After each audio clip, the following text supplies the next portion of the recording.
Dave in real life, and welcome to this retro review video as voted by you, the fans, on Twitter. Yeah, and today we are doing Royal Rumble from 2001. For future voting, please come and follow me on Twitter. It is at Dave D in real life, all in capitals. I will drop that just down there. So future reference for future votes, please come and follow me on Twitter. Today's retro event comes from New Orleans Arena in Louisiana on the 21st of January, obviously in 2001. The commentators for the show were JR and Jerry the King Lawler. So let's get on to the first match of the show, and that saw the WWF Tag Team Champions Edge and Christian taking on the Dudley Boyz. This was pretty much what you expect from these two teams at this particular time. The crowd was really into the Dudley Boyz. You could really tell that they were behind him, chanting all the way through, "Get the tables." Yes, the spots in this were fantastic. A lot of comedy, as well as you would expect with Edge and Christian. Eventual winners were the Dudley Boyz and became the WWF Tag Team Champions. Very entertaining match. Not a bad word to say about it. Then we go on to backstage segments, and Drew Carey arrives. I mean, from being from the UK, I have no idea at the time when this event were on who Drew Carey. Well, I've heard of Jim Carrey, but Drew Carey? I actually thought this guy was the guy for the inspiration of Family Guy. That's how much I knew about him.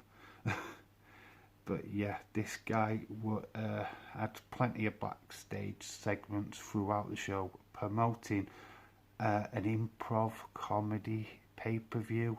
I have no idea. It just went over my head. It even does now.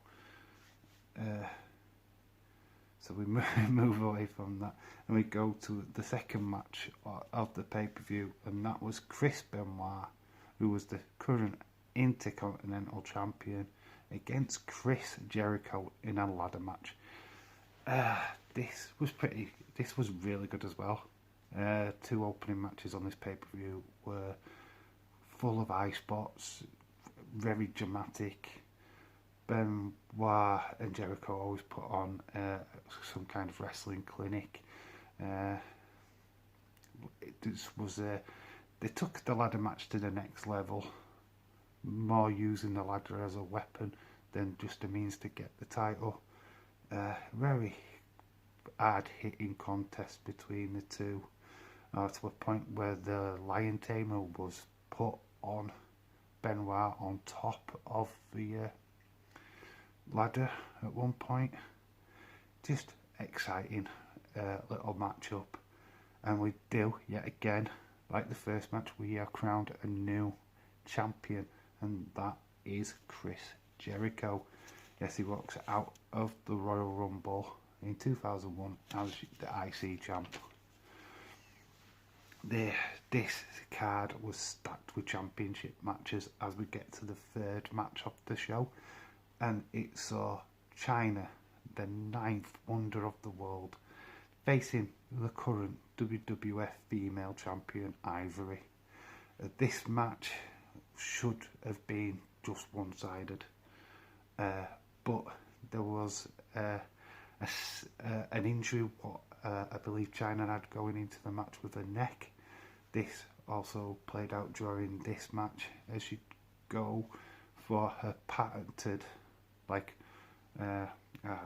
backflips into the far turn corner. I don't know what you call that. But as she's gone into the turnbuckle, she's re-injured her neck, causing her to collapse. Total kayfabe injury, but it was enough for Ivory to pick up the win and retain the female championship. We go on to the night's second main event, or co-main event, and it saw Kurt Angle, the WWF champion, facing Triple H. The story behind this is that Trish Stratus was knocking off Vince McMahon, or was very close to Vince McMahon at the time, was put into Kurt Angle's corner, and Stephanie, who was not happy at that point, went into Triple H's corner. So yeah, there was a lot of stuff going off behind the scenes with the ladies just as much as the guys. This was a steady battle between the two. Nothing too exciting to write home about. There was interference from Stone Cold Steve Austin, which would eventually cost Triple H the title. These guys had run-ins on Raw previous. I think there was a stipulation where Stone Cold was a referee, and if Triple H had touched him, he'd lose his title chance. I can't remember fully what had gone off, but yeah, this led to this, their feud. I dare say it doesn't stop there. We go on to the night's main event, and that is the Rumble. It would see Jeff Hardy coming out first with Bull Buchanan, who was a member of Right to Censor. First two entries, Bull didn't reign too long as he was first one eliminated. There was a face-off between Matt and Jeff Hardy, which Matt came off the worst of the two. Then we got that entrant that nobody expected, the shock entrant, and that was Drew Carey. Yeah, the backstage segments earlier on in the show saw him bump into Trish Stratus in the back, and they kind of baited him into joining the Rumble in a way of impressing her. Drew Carey should not have been in this Rumble. There was a tag team who could have gone in, or one of the members could have gone in, and this guy took their place. He didn't reign too long. I think there was a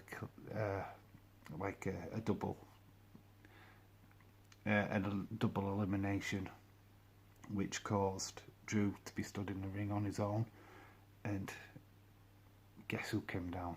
It could only be Kane. Yeah, Kane comes down to the ring, sets the ring post on fire, goes to attempt to choke slam Drew Carey. This gets stopped as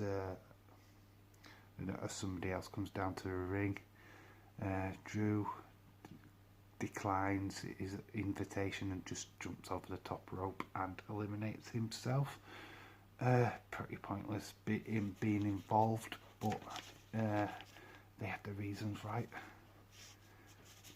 We go on to one over of the shock entrance in this particular year's Rumble, which saw the Honky Tonk Man return.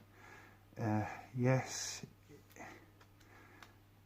he didn't reign long, as he got eliminated by Kane and became one of many of Kane's victims on the night, as he eliminated 11 people, a record which was held for a while, but sadly beaten by Brock Lesnar.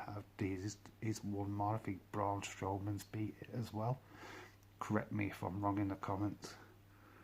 But yeah, Brock Lesnar to 2020 Royal Rumble broke the record by eliminating 13 people. So yeah, Kane held that record for a while. Another interesting fact is that the match would go on for Stone Cold to win, and made history by winning. He last eliminated Kane. I mean, God, you actually look at the stars, what were in this Rumble. You had Undertaker. You had Kane. Not Triple H. The Rock. Big Show. Haku made an appearance. So many big names. Earlier on in the show before Stone Cold won, he was attacked by Triple H, who was gaining revenge for the earlier interference in his match. So there were a lot of ring stage shenanigans where Stone Cold got totally busted open, but still managed to get back into the ring. Then to like in the final three, which was a Rock, Kane, and obviously Stone Cold. Stone Cold eventually won after several chair shots to Kane, and then finally clotheslining him over the top rope to become the first guy to win the Rumble 3 times. Yes, 3 times. Historically, nobody else has got that many wins in a Rumble.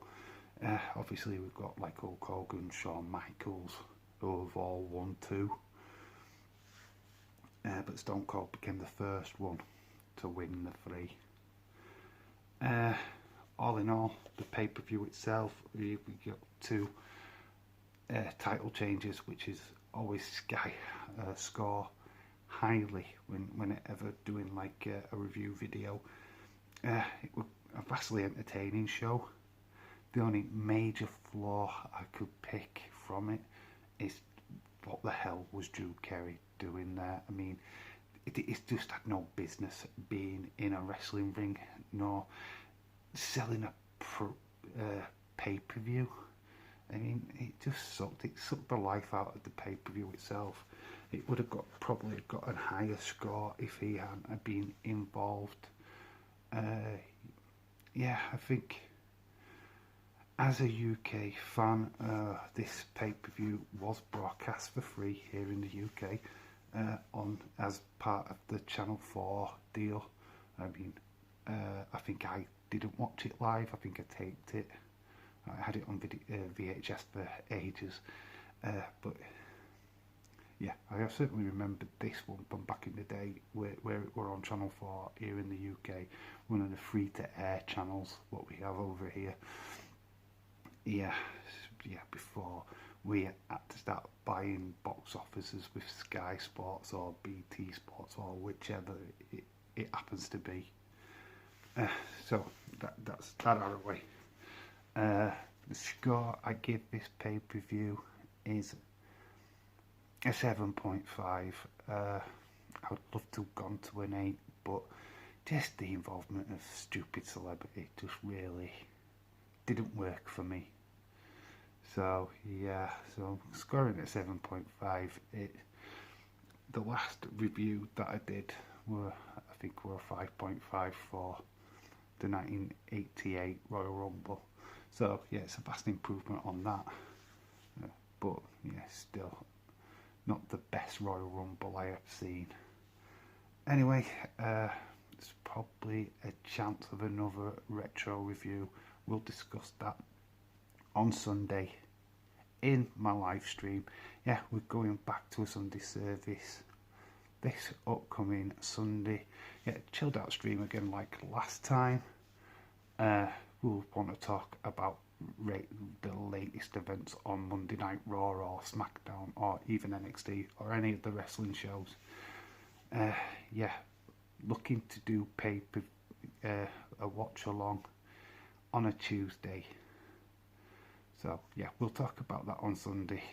So yeah, schedule yourself for Sunday really, where we can talk about that.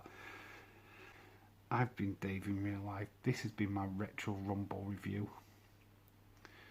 Thank you so much for watching. You are awesome, and always keep it real. Until Sunday, bye for now.